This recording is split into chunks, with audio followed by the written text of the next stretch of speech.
You grew up with them. Saturday mornings. Four brothers who made you feel like even a kid from the sewers could save the world.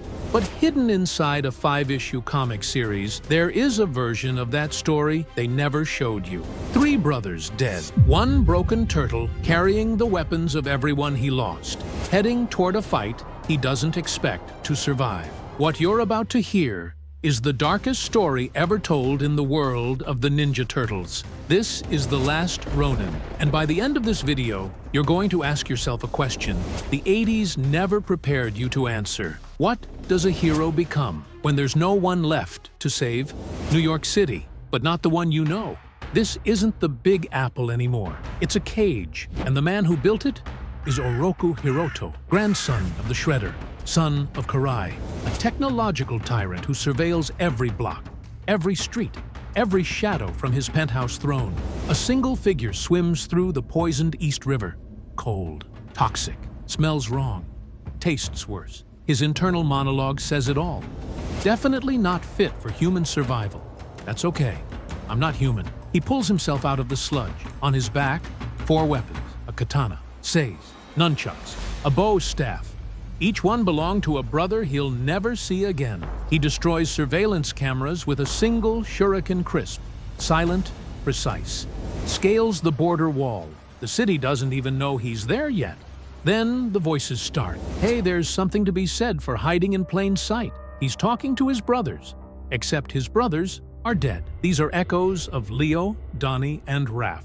His conscience, riding shotgun on what he already knows is a suicide mission. The same hands that once threw pizza now carried something heavier than any weapon. But where is he going? And who exactly is this battered, hollow-eyed warrior under that hood? Here's the moment the comic throws at you like a gut punch. This is Michelangelo, not Leonardo, the natural choice. Not Raphael, the rage machine.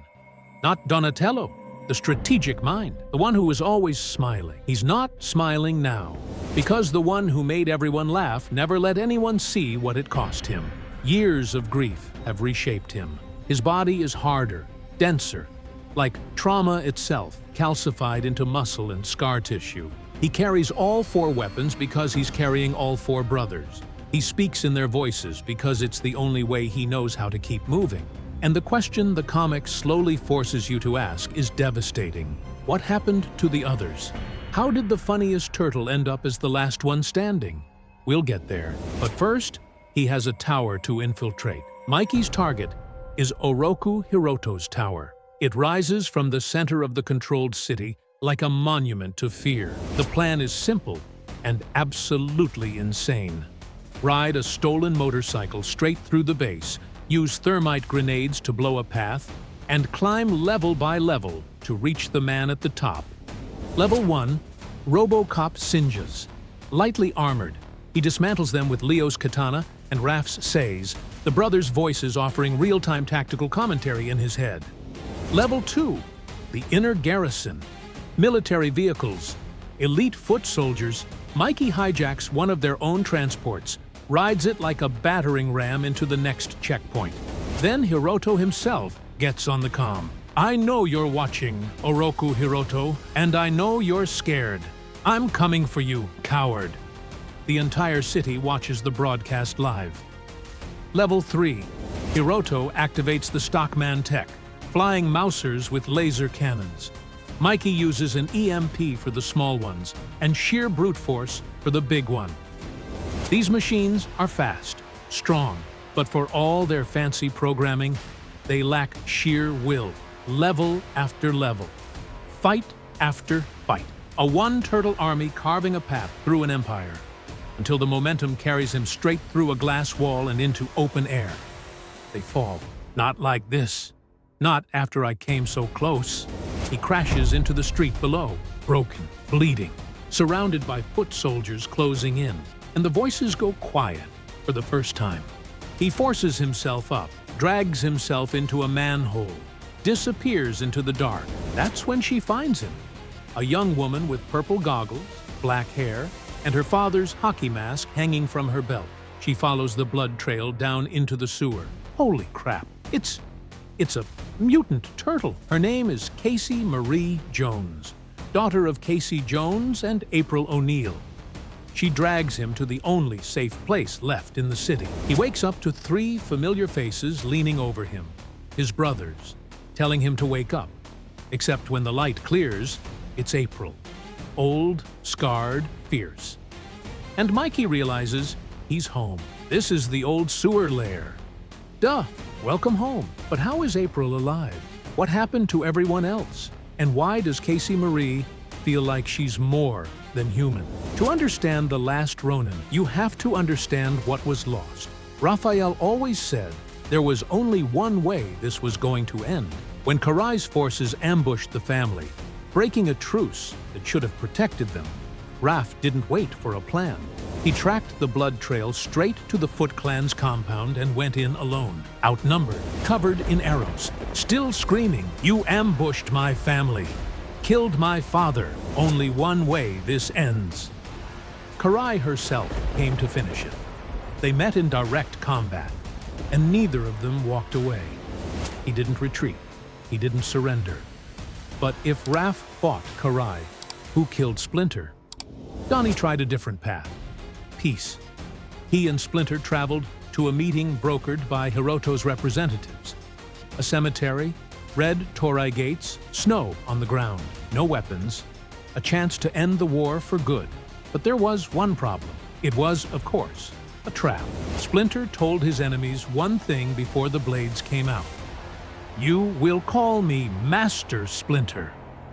Then he and Donnie fought, outnumbered 20-1 in the snow against archers.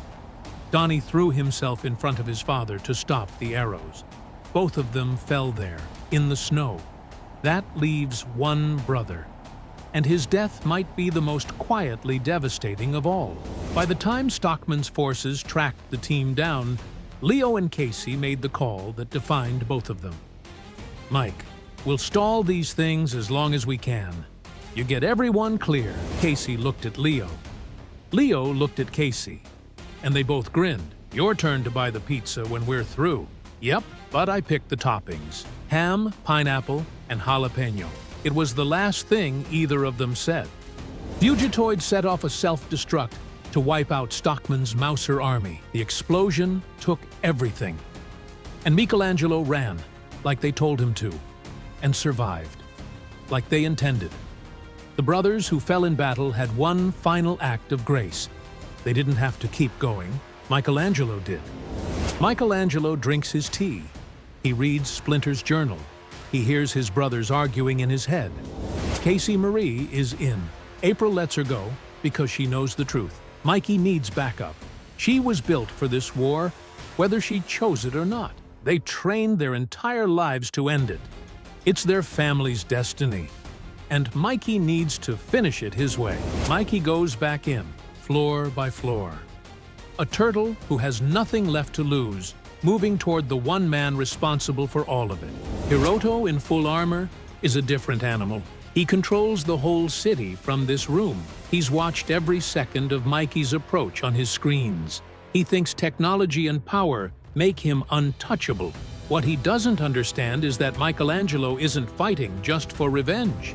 He's fighting with Leonardo's discipline, Donatello's intelligence, Raphael's fury, and his own refusal to let his family's story end in silence. Hiroto fights like a man who inherited power. Michelangelo fights like a man who earned every scar. The battle is brutal. Hiroto is dangerous, trained, armored, fueled by generations of hatred. But every time he lands a blow, Mikey gets back up, because he already died inside a long time ago. Physical pain is just noise now. The final exchange isn't clean. It isn't heroic in the classic sense. It's two people representing the end of a war that spanned generations, and only one of them understands what they're actually fighting for. When it ends, Hiroto's empire crumbles, not just because the man fell, but because the city saw it happen. The Sinjas are offline. Soldiers are surrendering. The resistance moves to take back the streets, and Michelangelo finally stops. Which brings us back to the question, what does a hero become when there's no one left to save him? The question the comic leaves you with is uncomfortable. Was Michelangelo's sacrifice an act of love or an act of exhaustion? If this video made you see characters you thought you already knew in a completely different light, subscribe to the channel, because the next video is about a character who seemed harmless, but had a deeply disturbing past that the cartoon never showed you. See you then.